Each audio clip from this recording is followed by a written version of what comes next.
Hari ini kita akan dengarkan firman Tuhan terlebih dahulu mengenai janji yang luar biasa. Semua berkata janji yang luar biasa. Nah, saya berdoa bahwa sebelum tahun ini berakhir ada banyak janji Tuhan yang digenapi dalam hidup kita. Amin. Kita berikan tepuk tangan bagi Tuhan Yesus. Bapak, Ibu, Saudara-saudari, sering sekali kita mendengarkan firman Tuhan mengenai yang terpanggil dan yang terpilih. Dan banyak sekali orang berpikir bahwa dia terpanggil tapi tidak terpilih. Itu adalah satu pemikiran yang menyedihkan. Yang mengerti katakan amin. Saya tidak mau GKI mempunyai pikiran yang menyedihkan. Tapi banyak orang tertipu setan. Saya bertanya kepada orang-orang, kenapa kamu tidak melayani, kenapa tidak jadi hamba Tuhan? Jawabannya, iya Pak, saya memang terpanggil tapi saya tidak terpilih. Dan dia bangga mengatakannya. Nah, saya pikir apa gunanya kau terpanggil tapi tidak terpilih? Tidak ada gunanya sama sekali. Saya berdoa saudara mengerti bahwa ketika Tuhan memanggil saudara, di hati Tuhan adalah saudara orang yang terpilih. Amin. Boleh dong kita berikan tepuk tangan bagi Tuhan Yesus. Roma 8 ayat 28, kita tahu sekarang, semua berkata saya tahu sekarang, bahwa Allah turut bekerja. Katakan Tuhan saya bekerja dalam segala sesuatu. Katakan bukan satu hal, untuk mendatangkan kebaikan. Semua berkata Tuhan saya mendatangkan kebaikan. Siapa yang mendatangkan keburukan? Siapa yang mendatangkan keburukan? Siapa mendatangkan keburukan? Setan mendatangkan keburukan. Amin. Ayub pasal 1 mengatakannya, Yohanes pasal 10 ayat 10 mengatakannya, tidak ada satu keburukan di tangan Tuhan kita. Segala sesuatu yang baik, pemberian yang sempurna itu datang dari atas. Yang setuju katakan haleluya. Tuhan kita mendatangkan kebaikan bagi mereka yang mengasihi Dia, yang mengasihi Tuhan katakan amin. Yaitu bagi mereka yang terpanggil sesuai dengan rencana Allah, yang punya rencana Tuhan dalam hidupnya, percaya Tuhan berencana baginya, katakan saya. Kita sudah belajar saudara dari ayat yang satu ini, sudah kita pelajari ini adalah janji yang pasti. Ini juga adalah janji ilahi, ini adalah janji yang menyeluruh, ini adalah janji yang terbukti. Dan juga kita sudah pelajari ini adalah janji eksklusif. Eksklusif artinya tidak bagi semua orang. Orang bisa mengklaim itu janji baginya, tetapi kalau dia tidak melakukan atau tidak termasuk di dalam kualifikasi, maka dia tidak akan mendapatkan janji itu. Kita melihat syaratnya atau kualifikasinya ada dua, yaitu bagi mereka yang mengasihi Tuhan dan juga bagi mereka yang terpanggil sesuai dengan rencana Tuhan. 3 minggu terakhir kita sudah membicarakan syarat yang pertama, yaitu bagi mereka yang mengasihi Tuhan. Ini adalah bagian kita. Janji ini selalu mempunyai dua pihak. Tidak ada janji yang bisa dibuat sepihak, harus ada dua pihak. Dan pihak pertama adalah pihak Tuhan. Pihak Tuhan ialah memanggil kita sesuai dengan rencananya, itu syarat yang kedua, dan menggenapi janjinya dalam hidup kita. Pihak yang pertama ialah kita, yaitu mengasihi Tuhan dengan segenap hati, dengan segenap jiwa, dengan segenap kekuatan, dengan segenap akal budi kita. Itu syarat yang pertama tadi. Dan menjawab panggilan Tuhan di dalam hidup kita.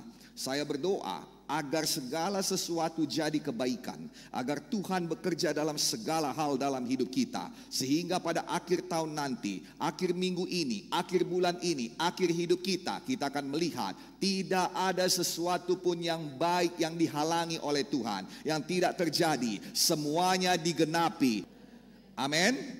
Kita harus melaksanakan bagian kita. Kenapa? Karena Tuhan tidak pernah gagal melaksanakan bagiannya.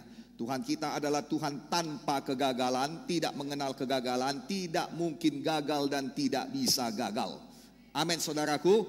Apapun boleh terjadi, tetapi apa yang direncanakannya pasti akan dijalani. Masalahnya apakah engkau ada di dalamnya atau tidak. Apa yang direncanakannya pasti akan terwujud. Masalahnya apakah kita termasuk di dalamnya atau tidak. Saya berdoa masuklah GKII di dalamnya. Masuklah saya di dalamnya. Masuklah saudara di dalamnya. Satu kehormatan bagi kita untuk ada dalam rencana Tuhan. Haleluya. Tuhan tidak menyesal akan panggilannya, dikatakan. Kenapa? Karena banyak orang memilih untuk tidak jadi terpilih. Sekarang ini saya ajak saudara bekerja keras mengerjakan panggilan Tuhan supaya terbukti Andalah orang yang terpilih. Sayalah orang yang terpilih. Berbuahlah supaya kita sungguh-sungguh jadi orang yang terpilih.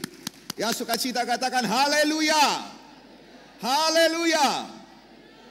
Nah, Bapak Ibu Saudara-saudari, Tuhan Yesus bersungguh-sungguh dalam memanggil murid-muridnya. Dia datang ke dunia ini bukan hanya untuk berkhotbah. Dia datang ke dunia ini bukan hanya untuk menyembuhkan, tapi dia juga memanggil murid-muridnya. Saking sungguh-sungguhnya Tuhan Yesus memanggil murid-muridnya, dia berdoa semalaman. Haleluya. Lukas 6 ayat 12 dikatakan pada waktu itu pergilah Yesus ke bukit untuk berdoa semalam-malaman. Ia berdoa kepada Allah. Ketika hari siang ia memanggil murid-muridnya kepadanya. Ia memilih dari antara mereka 12 orang yang disebutnya rasul. Dan kalau saudara lihat dari 12 ini, setiap kali dipanggilnya mereka menjawab. Yang mengerti katakan amin. Yang mengerti katakan amin. Saya ulangi sekali lagi, ayat ini tidak salah. Dengarkan baik-baik. Ia memanggil murid-muridnya datang kepadanya. Tuhan tidak tuliskan, ayat ini tidak tuliskan berapa orang dipanggilnya. Tetapi kemudian dikatakan lalu memilih di antara mereka 12 orang yang disebutnya rasul. Jadi di antara semua yang dipanggilnya, dipilihnya 12. Itu berarti kemungkinan ada orang yang dipanggilnya tapi tidak mau menjawab. Saya percaya ada orang demikian, sama seperti orang yang kaya dan yang hebat itu. Bagaimana caranya saya boleh masuk kerajaan sorga? Lakukanlah apa yang dikatakan kitab Taurat. Semuanya sudah kulakukan. Luar biasa, hebat sekali. Tapi dia tidak mau mengikut Yesus. Sayang, artinya apa di sini? Memang ada orang yang terpilih. Orang yang terpilih artinya ketika dikatakan ikut aku, mereka tinggalkan semuanya dan ikut Yesus. Haleluya. Kalau begitu Pak Pendeta, perlukah saya tinggalkan semua pekerjaan saya? Saya katakan pada saudara, tanya Tuhan. Tanya Tuhan. Karena zaman sekarang ini bukan berarti ini berubah, tetapi ada prinsip-prinsip yang kita mengerti. Prinsip-prinsip yang dimengerti ialah apa? Bahwa kalau saudara lihat sebenarnya Paulus masih bisa menjahit tenda juga. Masih bisa membuat tenda juga pada waktu dibutuhkan. Artinya dia tidak sepenuhnya meninggalkan hidupnya yang lama. Yang mengerti katakan amin. Masih ada keahliannya. Tetapi yang jelas saudara, ketika Tuhan membutuhkan, dia berikan semua untuk Tuhan. Saya percaya saudara bahwa kita di sini bukan semuanya menjadi pendeta, tetapi semuanya adalah murid Yesus. Haleluya. Tuhan Yesus sangat sungguh-sungguh dalam memanggil murid-muridnya sehingga dia berdoa semalam-malaman. Nah saudara yang kasih dalam nama Yesus, dan kalau kita melihat hasil daripada panggilan Tuhan sepertinya mengecewakan. Dia hanya mendapat beberapa orang nelayan, satu orang dokter, puji Tuhan ada dokter Lukas. Dan juga ada pemungut cukai di sana saudara, orang-orang yang rendah dari dunia ini. Mengapa demikian? Nomor satu, Tuhan mau beritahukan bahwa dia panggil semua orang. Ada orang yang hebat seperti dokter Lukas, pada akhirnya ada orang yang berpendidikan juga seperti Saulus yang menjadi Paulus, yang mengerti katakan haleluya. Tetapi kebanyakan Tuhan memanggil orang biasa. Mengapa? Karena benar kata Alkitab bahwa di dalam kelemahan kita, disitulah kuasa Tuhan dinyatakan semakin sempurna dalam kita. Tuhan mau bekerja di dalam saudara dengan sepenuhnya. Tuhan tidak akan membagi kemuliaannya dengan kita. Dan Tuhan mau kita memuliakan Tuhan dengan berkata, apapun aku tadinya tidak jadi masalah, tapi yang kau lihat saat ini sepenuhnya pekerjaan Tuhan. Hari ini saya bawakan pada saudara, semua yang dipanggil Tuhan pasti menerima kuasa. Hari ini semua menerima kuasa dalam nama Yesus. Haleluya. Mungkin kelihatannya bagi orang dunia tidak hebat, tetapi ada sesuatu yang dilihat Tuhan di dalam yang namanya Petrus, di dalam yang namanya Yohanes. Ada sesuatu yang dilihat Tuhan dalam diri Yakobus. Ada sesuatu yang dilihat Tuhan dalam diri Gideon Munte. Ada sesuatu yang dilihat Tuhan dalam diri saudara, Haleluya. Sesuatu yang tidak dilihat oleh orang dunia. Orang dunia tidak melihatnya, itu sebabnya mereka melecehkan kita. Mereka menganggap kita rendah. Tapi ada sesuatu yang Tuhan lihat, karena dialah yang menanamkan itu di dalam engkau. Dialah yang membuat itu di dalam engkau. Dialah yang membentuk engkau. Haleluya. Haleluya.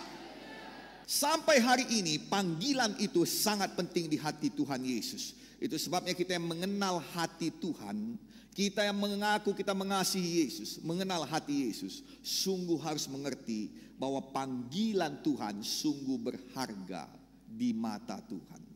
Sungguh berharga di hati Tuhan. Yang mengerti katakan haleluya. Panggilan Tuhan dalam hidup saudara sungguh berharga. Panggilan Tuhan sungguh memperlengkapi kehidupan kita dengan kuasa dan perintah pengutusan Tuhan dalam hidup kita. Jadi kalau Tuhan panggil ada kuasa. Semua berkata saya punya kuasa. Dan bersamaan dengan kuasa itu ada perintah pengutusan. Markus 6 ayat 7. Ia memanggil ke-12 murid itu dan mengutus mereka berdua-dua. Ia memberi mereka kuasa atas roh-roh jahat. Jadi dia panggil, dia berikan kuasa, dan dia utus. Tuhan mau mengutus saudara. In fact, faktanya Tuhan sudah mengutus saudara. Pengutusan daripada Tuhan ialah pada saat dia memanggil saudara. Kapan dia memanggil saudara? Sebentar kita sampai di sana. Amin. Amin. Ia mengutus saudara, dia memberikan kuasa pada saudara. Faktanya Tuhan sudah mengutus saudara. Saudara mungkin berpikir bahwa saudara diutus seperti kita mengutus gembala sidang. Well, memang itu namanya kita mengutus gembala sidang, ya begitulah. Kita panggil dia ke depan, didoakan, angkat tangan, semua jemaat, pemimpin-pemimpin sidang Tuhan merestui, mendoakan. Itu namanya kalau gembala sidang. Tapi Tuhan mengutus saudara menjadi pengusaha. Tuhan sudah mengutus saudara menjadi bapa yang baik. Tuhan mengutus saudara menjadi ibu yang baik. Tuhan mengutus saudara menjadi businessman, profesional, menjadi dokter yang baik. Tuhan mengutus saudara menjadi mekanik yang baik. Tuhan mengutus saudara, kenapa? Karena memang sekarang ini gereja butuh semuanya. Kerajaan sorga butuh semuanya. Kerajaan sorga bukan terdiri daripada pendeta-pendeta, tetapi kerajaan sorga terdiri dari orang-orang kudus yang dikuduskan oleh darah Yesus. Yang mengerti katakan haleluya. Dan Tuhan sudah mengutus saudara ke marketplace. Marketplace, dunia ini adalah tempat pengutusan saudara. Apakah saudara di kota Medan? Apakah saudara di lain kota? Apakah saudara di Indonesia? Dan saya berdoa satu hari nanti GKI akan mengutus sampai kepada bangsa-bangsa dalam nama Yesus. Haleluya. Tapi Tuhan sudah mengutus saudara. Yang pertama Tuhan utus saudara kepada sekeliling saudara. Tuhan utus saudara kepada keluarga saudara. Jangan tunggu saudara sampai ada dulu gelar S1 teologi. Sekarang ini saudara sudah diutus Tuhan. Tuhan panggil, Tuhan perlengkapi, Tuhan utus. Memang banyak kekurangan, tetapi penyertaan Tuhan itulah yang mengajari kita. Itulah yang menuntun kita. Firman Tuhan itulah yang menuntun kita. Selama hati kita menyambut kepada Tuhan, pada panggilan Tuhan, pada firman Tuhan, ada tuntunan Tuhan pada kita.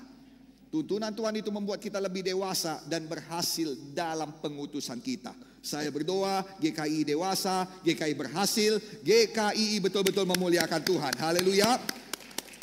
Nah saudara, setiap orang yang dipanggil Tuhan harus siap sedia diutus Tuhan. Dan Tuhan akan memakai dia secara ajaib dan luar biasa karena kuasanya itu. Demikian juga dengan kuasa Tuhan, tidak dapat dipisahkan dengan tugas dari Tuhan. Tugas dari Tuhan harus dilaksanakan. Itulah cara kita menyambut panggilan Tuhan. Nah saudara, perintah pengutusan ini mempunyai deskripsi pekerjaan yang cukup jelas, job description yang jelas, dan menjadi pekerjaan utama bagi orang yang terpanggil oleh Tuhan apapun profesinya. Matius 10 ayat 1. Yesus memanggil ke-12 muridnya dan memberi kuasa kepada mereka untuk mengusir roh-roh jahat, melenyapkan segala penyakit dan segala kelemahan. Dengarkan, orang yang diutus Tuhan akan diberikan Tuhan kemampuan, 3 kemampuan dasar. Nomor 1, mengusir roh jahat. Amin. Amin. Dimanapun saudara bisa mengusir roh jahat kalau saudara dipanggil Tuhan dan saudara menjawab panggilan Tuhan. Amin. Bukan roh jahat yang mengusir saudara, saudara yang mengusir roh jahat. Saya ulangi sekali lagi, saudara diberikan kuasa untuk mengusir roh jahat. Usirkan roh jahat dalam nama Yesus. Dari mana kita tahu ada roh jahat? Dari buahnya. Setiap pohon dikenal dari buahnya, setiap roh juga dikenal dari buahnya. Yang mengerti katakan haleluya. Kalau ada kejahatan dalam keluargamu, kalau ada kejahatan dalam bisnismu, kalau ada kejahatan dalam pelayananmu, kalau ada kejahatan di depan matamu, ketahuilah di alam kasat mata, alam yang tidak kelihatan, alam roh, ada roh jahat yang sedang bermain. Usirkan dalam nama Yesus. Usirkan dalam nama Yesus. Jangan tunggu dia sentuh engkau dulu. Dalam nama Yesus. Haleluya. Haleluya. Nah, kemudian yang kedua dikatakan melenyapkan segala penyakit. Bukan menyembuhkan tetapi melenyapkan. Lenyap, hilang. Haleluya. Lenyap, hilang, tidak kembali lagi dalam nama Yesus. Itu khas orang yang dipanggil Tuhan. Amin. Nah, kalau saudara sambut panggilan Tuhan ini jadi milik saudara. Dan itu akan menjadi lebih lagi milik saudara kalau saudara kerjakan. Dengar baik-baik. Ketika saudara kerjakan, 5 talenta jadi 10. 2 talenta jadi 4. Apa artinya? Semakin banyak dia. Semakin dinyatakan dia. Dan kemudian kepada 10 talenta dikatakan engkau punya hak atas 10 kota. Semakin besar haknya. Kalau saudara pakai dalam nama Yesus mengusirkan roh jahat, saudara pakai dalam nama Yesus untuk menyembuhkan orang sakit, melenyapkan penyakit-penyakit, maka akan semakin besar kuasa yang diberikan Tuhan pada saudara. Semakin besar itu dijadikan pada saudara. Haleluya. Yang mengerti katakan haleluya. Nah, kemudian dikatakan melenyapkan segala kelemahan. Banyak orang berpikir bahwa kelemahan ini hanya kelemahan tubuh, lemah tubuh, capek-capek, pegal-pegal, linu. Yang itu saudara nggak perlu kuasa Tuhan. Minum ibuprofen saja 200 mg hilang semua itu. Berendam air panas di laut debu-debu hilang juga semuanya itu. Kelemahan bukan hanya kelemahan tubuh. Kelemahan itu ada banyak saudara. Lemah hatinya, lemah jiwanya.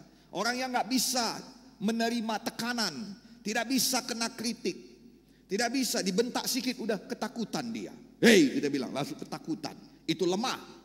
Nah, saudara kasih dalam nama Yesus dinasehati, tidak mampu jiwanya menerima nasihat. Terlalu sombong dia. Itu orang yang lemah. Orang sombong adalah orang yang lemah. Ya mengerti katakan haleluya. Di balik kelemahannya dia berusaha menyombongkan diri. Saya dengarkan baik-baik. Lemah dalam bidang keuangan. Itu lemah. Dia tidak tahu bagaimana dibuatnya dengan uangnya. Ketika dia miskin, dia tidak tahu bagaimana caranya mengubah kemiskinan itu menjadi kekayaan. Gak bisa, gak tahu dia. Ketika dia kaya, dia tidak tahu bagaimana mengelola kekayaan supaya berganda lagi. Dia jadi miskin. Ada orang lemah dalam bidang keuangan. Jangan jadi orang lemah. Dan Tuhan memanggil saudara untuk apa? Untuk melenyapkan kelemahan. Nah, saya percaya yang pertama sekali dilenyapkan dari dirimu, diri kita. Haleluya. Kelemahan tubuh lenyap dalam nama Yesus. Dalam nama Yesus, kelemahan jiwa juga lenyap dalam nama Yesus. Jadilah seorang yang teguh di dalam Tuhan. Jadilah seorang yang berbesar hati dalam nama Yesus. Haleluya. Kelemahan dalam roh pasti dilenyapkan dalam nama Yesus. Jadilah orang yang kemanapun bisa bersekutu dengan Tuhan. Kita bukan seseorang yang hanya bisa bersekutu dengan Tuhan kalau ada gitar. Saya pernah bertemu dengan orang yang demikian, gak ada gitar, gak bisa dia bersekutu dengan Tuhan. Kalau tidak nyanyi 3 kali, diulang lagi 3 kali lagi, 9 kali dia mengulang nyanyian, dia tidak bisa bersekutu dengan Tuhan. Kita adalah orang yang setiap saat bisa merasakan kehadiran Tuhan. Kita adalah orang yang setiap saat bisa terkoneksi dengan Tuhan. Kuat koneksimu dengan Tuhan. Haleluya. Kalau belum, mari latih koneksi saudara dengan Tuhan. Yang setuju katakan haleluya. Latih hati ini untuk tetap bersekutu dengan Tuhan. Mempunyai frekuensi yang tepat dengan Tuhan. Angkat tinggi antena saudara. Yang suka cita katakan haleluya. Jangan ada yang lemah dalam hubungannya dengan Tuhan. Tidak bisa dalam nama Yesus. Sadarilah itu. Itulah yang menjadi kuasa saudara. Dan Tuhan Yesus berkata bahwa kita ada menjadi representatifnya. Kita menjadi orang yang mencerminkan dia. Membawa keberadaan dia. Di mana ada kita, di situ ada Yesus. Di mana ada kita, orang tahu kita murid Yesus. Jadilah orang-orang yang terpanggil dan terpilih dalam nama Yesus. Lakukanlah pekerjaan yang dilakukan oleh Yesus. Kau adalah representatif Yesus. Yesus datang untuk merusakkan pekerjaan iblis. Haleluya. Untuk inilah anak Allah menyatakan dirinya. Dan orang-orang yang dipilih Tuhan juga harus menyatakan dirinya. Adalah satu kebodohan kalau kita seperti Petrus menyangkal Tuhan. Bagaimana mungkin kita bisa menyangkal Tuhan? Amin saudaraku. Banyak orang berpikir bahwa ketika dia dipanggil Tuhan, maka sesungguhnya ada tanda-tanda khusus terjadi dalam dirinya. Mungkin ada mukjizat khusus. Mungkin juga ada langit terbuka. Lalu kemudian ada suara datang. Oi Gideon. Gideon. Banyak orang pengen yang kayak gitu. Banyak orang pengen dia mendapat dari mimpi. Dia mimpi ada di panggung besar, jiwa-jiwa sembuh. Oh, hadirat Tuhan nyata, dia nyanyi, orang berlompatan dari kursi rodanya. Lalu pun dia lompat dari mimpinya. Dan dia berkata, sungguh aku dipanggil Tuhan. Sayang, betapa indahnya kalau memang ada kayak gitu. Saya nggak punya apapun kayak gitu. Satu pun nggak ada. Banyak orang-orang punya kesaksian spektakuler. Saya nggak punya kesaksian spektakuler. Saulus punya kesaksian spektakuler. Petrus mungkin punya kesaksian spektakuler. Beberapa orang berpikir bahwa ada encounter khusus. Sedang dia berdoa, Yesus datang dan malaikat-malaikatnya terbang-terbang di sekelilingnya. Lalu dia berkata, anakku, engkau sudah ditetapkan menjadi pimpinan atas perusahaan ini. Haleluya.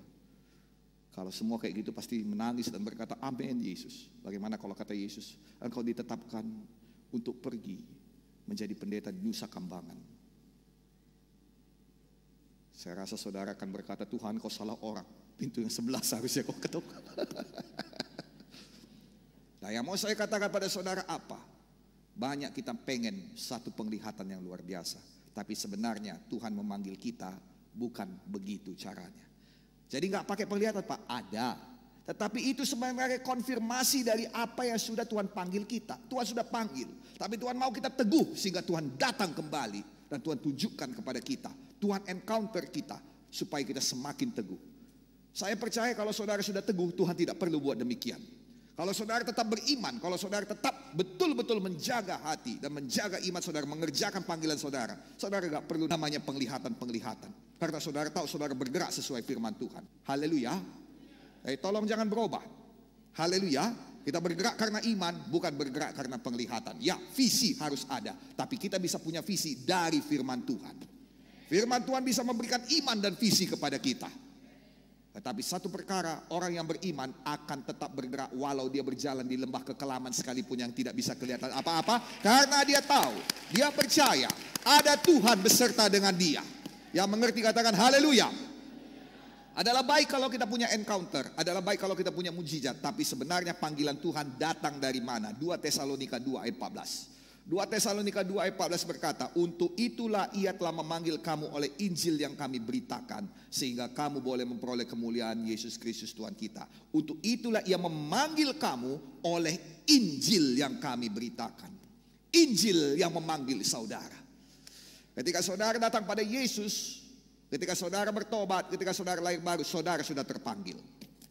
Nah, saudara menjadi terpilih untuk masuk ke dalam keselamatan. Karena semua orang terpanggil di dalam keselamatan. Tidak ada yang tidak terpanggil. Saudara dipanggil ketika saudara diselamatkan. Jadi ketika kita menerima anugerah keselamatan, tidak perlu mimpi-mimpi, tidak perlu encounter yang lain. Encounter yang paling besar ialah ketika Yesus masuk ke dalam hati kita. Tidak ada mimpi yang lebih daripada itu. Tidak ada mukjizat yang lebih besar daripada mukjizat keselamatan jiwa. Jadi kalau saudara sudah selamat, sudah menerima Tuhan Yesus sebagai Tuhan dan Juru Selamat, artinya saudara sudah dipanggil dan kemudian saudara sudah menjawab ya. Dan itu sebabnya saudara harus mengerjakan keselamatan dengan takut dan gentar akan Tuhan. Kata mengerjakan keselamatan itu adalah kata di mana kita tahu bahwa kita tidak berhenti pada panggilan keselamatan saja, tapi kita harus menjadi murid. Yang mengerti katakan haleluya. Sambut panggilan saudara. Dan sukacita katakan haleluya. Adakah saudara diberkati hari ini? Tuhan Yesus berkati kita semuanya. Minggu depan kita akan sambung lagi. Yang diberkati Tuhan yang mau menyambut panggilan Tuhan, katakan saya ya Tuhan. Baik, mari kita sama-sama bangkit berdiri. Tuhan Yesus berkati kita. Haleluya. Mari para penyanyi.